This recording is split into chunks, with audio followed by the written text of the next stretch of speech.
Assalamualaikum warahmatullahi taala wabarakatuh. Selamat pagi pada semua anak murid saya. Harap-harapnya dah bangun pada waktu pagi ni.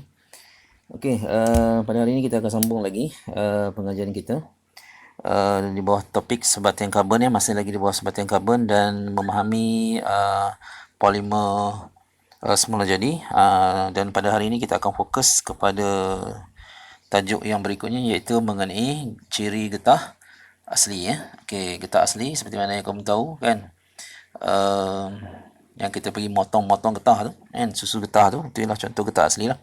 Okey, kemudian kita menerangkan tindakan asid ke atas latex. Latex itu ialah getah asli tersebut, dan tindakan larutan amonia ke atas getah asli tersebut. Okey, itu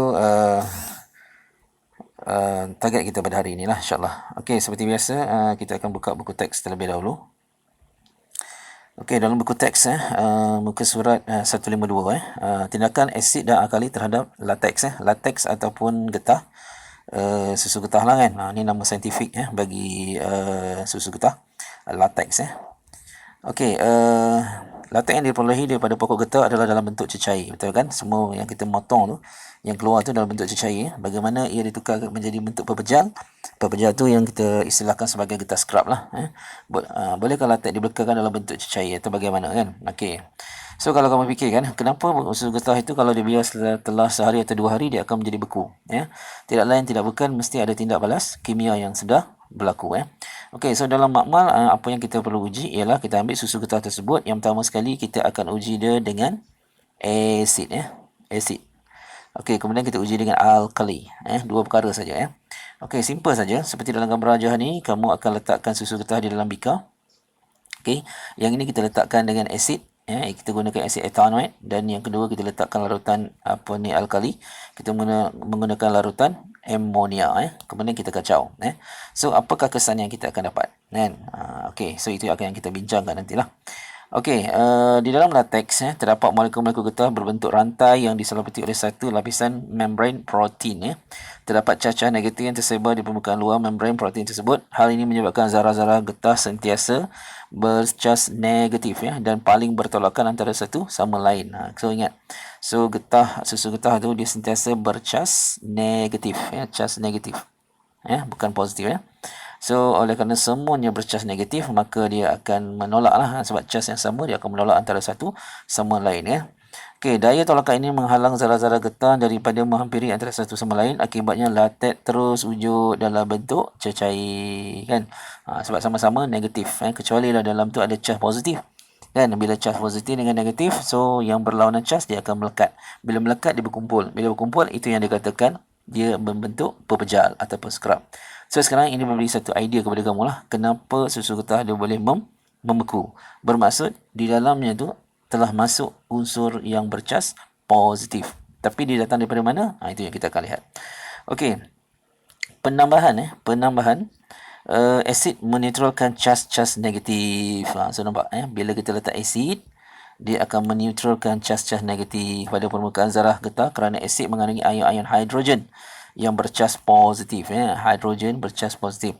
Tanpa cacah negatif ini, permukaan membran protein zarah-zarah getah dapat saling melanggar antara satu sama lain. Ini menyebabkan membran protein pecah dan molekul-molekul getah berbentuk rantai terbebas. Rantai-rantai molekul getah seterusnya membelit antara satu sama lain. Okey, so kalau kita lihat dalam gambar rajah ni jelas okey, cuba lihat betul-betul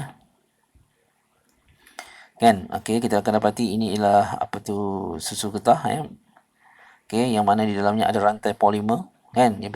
Polimer ni maksudnya berselerak lah kan.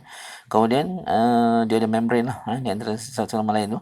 Kemudian apabila masuknya asid, asid yang bercas positif ni iaitu hidrogen.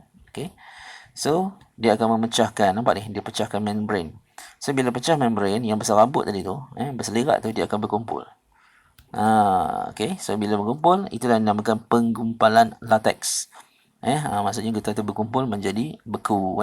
Sekiranya latex dibiarkan tanpa ditambah asid, kelama-lama latex akan mengumpul juga. Hal ini dikatakan kerana tindakan ini keyword dia kan. Sebab apa dia boleh, kalau kita tak letak asid pun, tapi lama-lama dia akan terpecah juga. Membran itu akan pecah dan bergumpal, maksudnya akan menjadi beku, iaitu scrub. Hal ini berlaku kerana tindakan apa? tindakan bakteria. Kita tahu bakteria banyak di udara kan. So bakteria ni menghasilkan asid yang akan menetralkan cas-cas tersebut. Okay, namun begitu apabila alkali, kita letak alkali pula seperti amonia yang ditambah kepada latex, alkali dapat menetralkan sebarang asid yang dihasilkan oleh bakteria. Tanpa asid cas-cas cas-cas negatif masih terdapat pada membran protein dan zarah-zarah getah menjadi saling bertolakan. So ini mengekalkan susu ni, latex ni daripada membeku dan diterus kekal cair Okey, jadi itulah proses So kamu tahu sekarang ni bahawa susu getah tu dia akan kekal cair apabila adanya alkali alkali. Okey, so itu yang kita lihat dalam buku teks. Okey, so selanjutnya kembali kita lihat buku amali pula. Okey, dalam buku amali muka surat 92 okey, so ini review balik lah kan. Asid okey, asid tindakan asid dan juga alkali terhadap latex ataupun susu getah Okey, yang pertama mengkaji apakah kesan asid dan alkali ke atas latex. Okey, asid menyebabkan pengumpulan latex manakala alkali mencegah. Maksudnya asid membeku dan alkali dia akan mencegah daripada pembekuan maksudnya dia kekal cair lah. Okey, dalam eksperimen ini pemboleh ubah yang dimalarkan yang pertama isi pada latex dimanipulasikan kehadiran asid dan alkali, maksudnya yang berbeza lah. Dan bergerak balas kita akan lihat kesannya penggumpalan latex.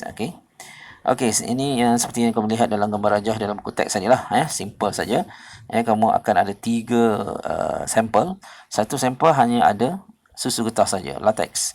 Yang kedua A dan B pun sama, ada latex, tapi A kita letakkan asid etanoid manakala B kita akan letakkan larutan amonia, iaitu larutan alkali Okey, so ini step lah. Okey, step ni macam biasalah kita susunkan, kita campurkan, kemudian kita lihat perubahan Okey, kemudian kita akan lihat pemerhatian. Okey, so dalam A tadi, iaitu kita campur dengan asid kita dapati latex menggumpal B kita campur dengan alkali tidak menggumpal, maksudnya dia kekal cair. Dan bila C latex menggumpal walaupun tidak letak apa-apa, dia menggumpal juga, tetapi mengambil masa yang lebih lama. Maksudnya apa? Maksudnya dia memerlukan tindakan bakteria yang terdapat di udara untuk mengubah ataupun mengeksidkan larutan latex tersebut tapi dia ambil masa yang cukup lama lah Okey, so itu yang berlaku. Kemudian apakah bahan yang perlu ditambah supaya latex menggumpal?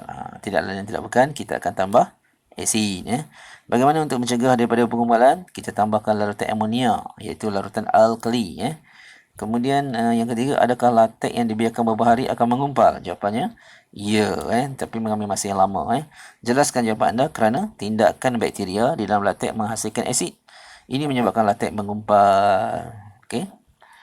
Okey, kemudian berdasarkan eksperimen nyatakan definisi secara operasi bagi. Okey, kita lihat bagi asid. So, asid ialah bahan yang menggumpalkan latex. Dan alkali pula bahan yang mencegah penggumpalan latex. Dapatkah hipotesis ini diterima? Ya. Okey. Kemudian apakah kesimpulannya? Kesimpulannya asid menyebabkan penggumpalan latex manakala alkali mencegah penggumpalan latex. Okey. Okey, itu saja pada hari ini. Seperti biasa, sila lihat di dalam Google Classroom. So, di sana nanti akan ada tugasan yang simple. So, ditolong siapkan So, dengan itu cikgu sudahi dengan wabillahi taufiq wal hidayah. Assalamualaikum warahmatullahi wabarakatuh.